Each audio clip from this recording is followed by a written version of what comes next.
আসন্ন কোরবানির ঈদকে সামনে রেখে হাট বাজারে, খামারে ও অনলাইনে কোরবানির পশু বিক্রি শুরু হয়েছে। তবে কোরবানির গরু কিনতে হাটের ভিড় এড়াতে চাইছেন অনেকে। অনলাইনে খুঁজছেন কোরবানির গরু। তাদের কথা মাথায় রেখে বকশীগঞ্জে জনপ্রিয় হয়ে উঠেছে লাইভ ওয়েট পদ্ধতি। লাইভ ওয়েটের গরু কেজি দরে বিক্রি করছেন খামারি। ক্রেতা ও খামারি উভয়ই বলছেন এই পদ্ধতিতে কেজি দরে পশু কিনলে ঠকার আশঙ্কা কম।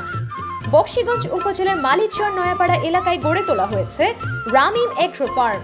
এখানে 200 কেজি থেকে শুরু করে 600 কেজি ওজনের অর্ধশত গরু রয়েছে। ফার্মটি গত বছর কোরবানির পশু ওয়েটে বিক্রি প্রথম শুরু করে। গত বছর শতভাগ সফলতার পর এবারও তারা ওই পদ্ধতিতে গরু বিক্রি করছে। কোরবানির ঈদের বেশ কিছুদিন বাকি থাকলেও ইতোমধ্যে ক্রেতাদের আনাগোনা শুরু হয়ে গেছে। লাইভ ওয়েটের গরু বিক্রি করছেন রামিম এগ্রোর খামারি। একটি সাধারণ গরু লাইভ ওয়েটের 60% মাংস পাওয়া যায় বলে জানান সংশ্লিষ্টরা। এছাড়া হাড়, পুরি, মাথার মাংস সহ বাড়তি আরও অংশ পাওয়া যায়।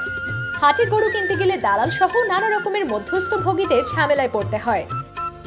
এ কারণে তারা নিরিবিলি পরিবেশে পছন্দ মতো গরু পছন্দ করে কিনতে পারবেন। এ ফার্মে পরিচ্ছন্ন পরিবেশে দেশি খাবারের মাধ্যমে গরু লালন পালন করা হয়। গরু মোটা তাজাকরণের জন্য কোনো ওষুধ প্রয়োগ করা হয় না। রামিম এগ্রো ফার্মের স্বত্বাধিকারী আবু হায়াত মুস্তাইন বিল্লাহ রনি বলেন, গত বছর আমরা প্রথম ওজনে গরু বিক্রি শুরু করি। সেবার ফার্মের সব গরুই বিক্রি হয়ে যায়। গত বছর আমরা 425 টাকা কেজি দরে গরু বিক্রি করেছিলাম।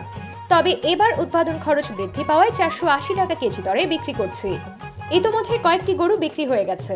আশা করি কোরবানির আগেই ফার্মের সব গরু বিক্রি হয়ে যাবে।